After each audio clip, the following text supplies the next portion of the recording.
Iniimbestigahan na ng Department of Information and Communications Technology, DICT, ang nangyaring panghahack sa website ng House of Representatives. Sa statement ng DICT na inilabas ng Malacanang, kinumpirma nito ang cybersecurity incident sa website ng Kamara. Sinabi ni DICT spokesman Assistant Secretary Renato Paraiso na patuloy silang nakikipag-ugnayan sa mababang kapulungan ng Kongreso kasabay ng investigasyon. Matatanda ang kahapon araw ng Linggo ay hinak ang website ng Kamara at lumabas ang troll face meme kadikit ang mga katagang "You've been hacked" at "Have a nice day." Kasama rin dito ang mga katagang "Happy April Fools" kahit October pa lang. Fix you. Grabe naman ito mga Lods. Sa milyon-milyong budget ninyo dyan sa House of Representatives, di ba? Wala kayong pang-secure ng matatag na website para hindi man lang mapasok ng mga hackers? Di ba? Wala ba kayong pang-proteksyon, no?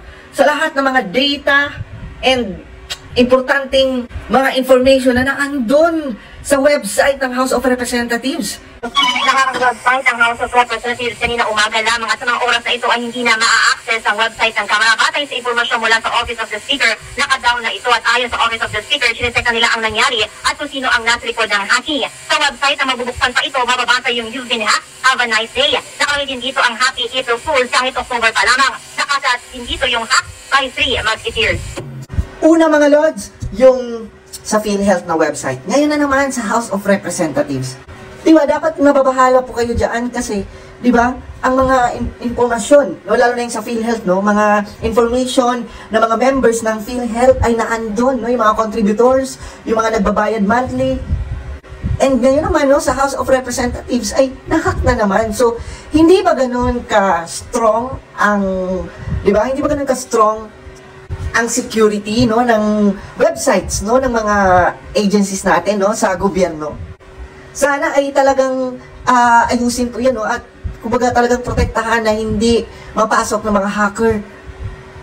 Kasi lalo na yung mga ganyan, no, mga importanteng datas, no, informations yung naandyan. Di ba? May panggastos, may milyon-milyong panggastos kayo sa iba, pero yung website ng gobyerno ay hindi nyo mabibigyan man lang ng budget para, di ba? Para secure at hindi mapasok ng mga hackers. Pero sa totoo lang mga Lods, no, parang there's something fishy. Di ba? Bakit ngayon lang yan nangyari sa House of Representatives? Ngayon pa nangyari, di ba, na dinudumog at gusto malaman ng mga tao ang transparency ninyo. Di ba? Lalo na yung nagsimula si SAS, no, na siwalat, no, yung saan ba nagagamit yung mga pondo at budget ng mga House of Representatives, di ba, yung sa Senado. Kasi di ba binusisi talaga. So yung mga tao ay curious din, kaya siguro maraming nagsipuntahan sa mga websites ng agency, no, sa mga websites ng mga ahensya to check, no, kung saan ba talaga nagagamit ang milyon-milyong budget na ginagamit ng mga congressman, no, lalo na yung mga members ng House of Representatives. Tapos talagang ngayon pa, ngayon pa talaga mangyayari yan. Ewan ko lang ha, baka siguro, no, ay para hindi ma-check at hindi mapuntahan ng mga tao. Kasi di ba, pag temporary hack, so, di ba, hindi na mapupuntahan ng mga tao. Kasi nga, wala nang access, wala nang silang access, wala nang access ang mga tao sa information. Di ba? Di natin alam, no? Kasi lalo na ngayon, no, ginigisa na talaga sila. Lalo na yung mga kongresista, no, lalo na yung mga nasa Senado, no, lalo na yung issue ng extraordinary expenses. Di ba? At milyon-milyong budget ng mga kongresista, ng mga senador. Ang report sa amin ng IT team namin, diniface lang yung site ng isa sa mga websites ng House of Representatives. Yan, nilagay lang po yung figure na yan.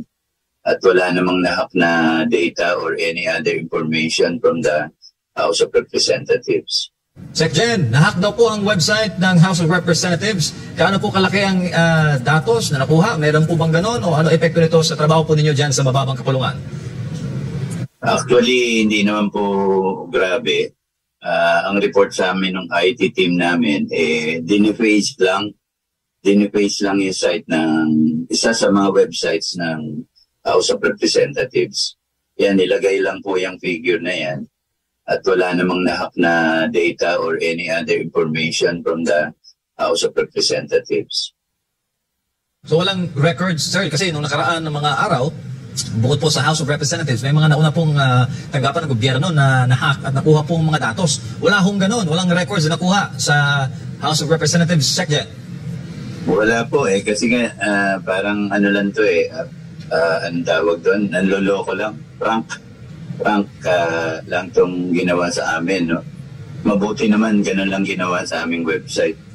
Pero yun nga, iniimbestigahan pa ho namin kung sino yung gumawa nito. Katulong po namin ang DICT at NBI.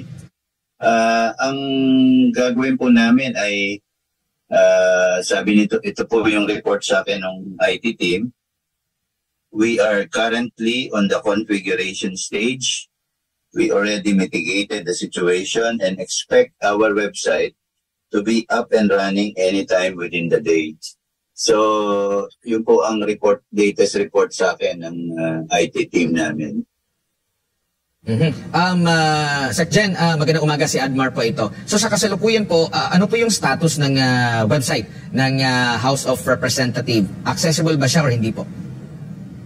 Accessible na nga po, pero nandiyan pa rin yata yung mukha nung nag-hack na ng system namin, no? Pero ang report po sa akin itong IT team namin ay within the day po matatanggal na to. So sa lahat po ng mga features dyan, hindi po ma-access, ibig sabihin hindi makiklik, yun lang po yung nakikita sa kasalukuyan. Opo, tapos wala naman po. Usually pagka tunay pong hacking, may ransomware na tinatawag, no? At humihingi ng pera, ng pabuya po para i-start yung hacking. Kami po wala naman natanggap na gano'n. Nung magana po itong pagka-deface, no, yung kaninang mga mukha na lumabas po sa website ng House of Representatives, ilan sa mga IT expert ang sumubok din na ma-access po SecGen? At sinasabi nila kung gagamitin po yung IP address nung mismong website, hindi naman po na-deface. Umabot din po ba ito sa kaalaman ng inyo pong IT sa House of Representatives po? Hindi naman po nangyari ng ganyan.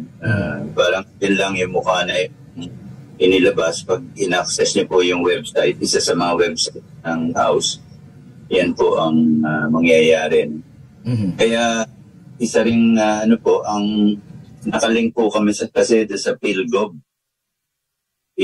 po yung website ng gobyerno.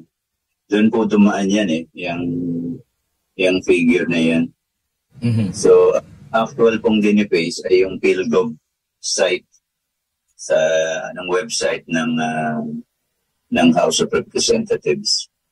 May nagsasabi din na mga eksperto rin sa IT na kung i-access naman po sa labas ng bansa, sa labas ng Pilipinas, hindi naman po ganyan yung as per kahapon nila na pagbisita, hindi naman daw po ganyan ang itsura nila kung mag-access sila sa ibang bansa or gagamit sila ng VPN po, SecGen.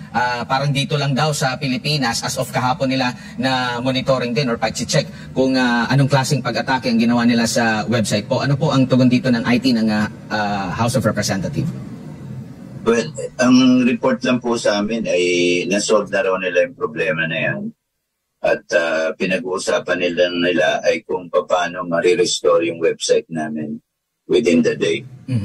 Yung sa PhilHealth po, ang sinasabi nila, meron po silang outdated, paso na mga antivirus, anti-malware na nakikita nilang dahilan kung bakit basta-basta na lang nakapasok yung Medusa ransomware sa kanila.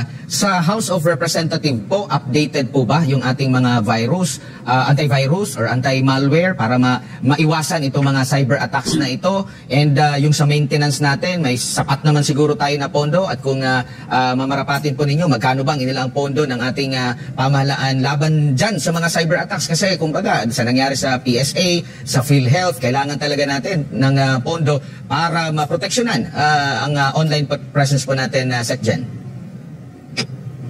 Sa ngayon po, is on the assessment ng IT team namin. medyo nga po may kakulangan doon sa cyber security equipment and personnel namin. So, we are going to address that. Sir Jen, Apo. Sir, mga huling tanong lalaang, sa website po ng House of Representatives, ano po ba ang kayang ma-access doon, sir? Yung ba official records ng House, pwede mo ma-access doon via website?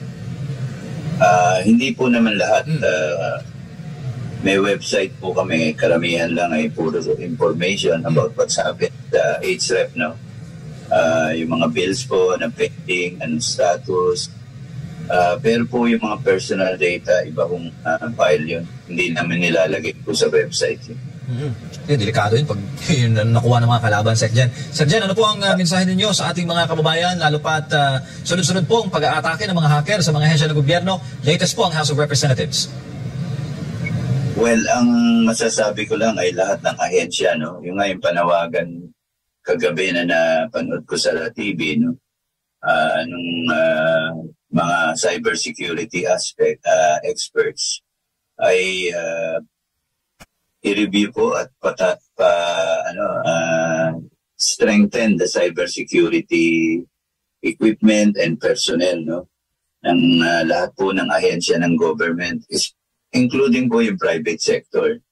Napaka-importante po niyan dahil sa mga data na nakaloob sa ating website. Fortunately, on the part of the HSEP, wala akong mga confidential data na makukuha dyan sa website na yun. So, pero bagamat ganun po, nire-review po namin yung cybersecurity protocol namin at maaring bumili kami ng additional equipment and hire new personnel po para itong mga experts sa cybersecurity.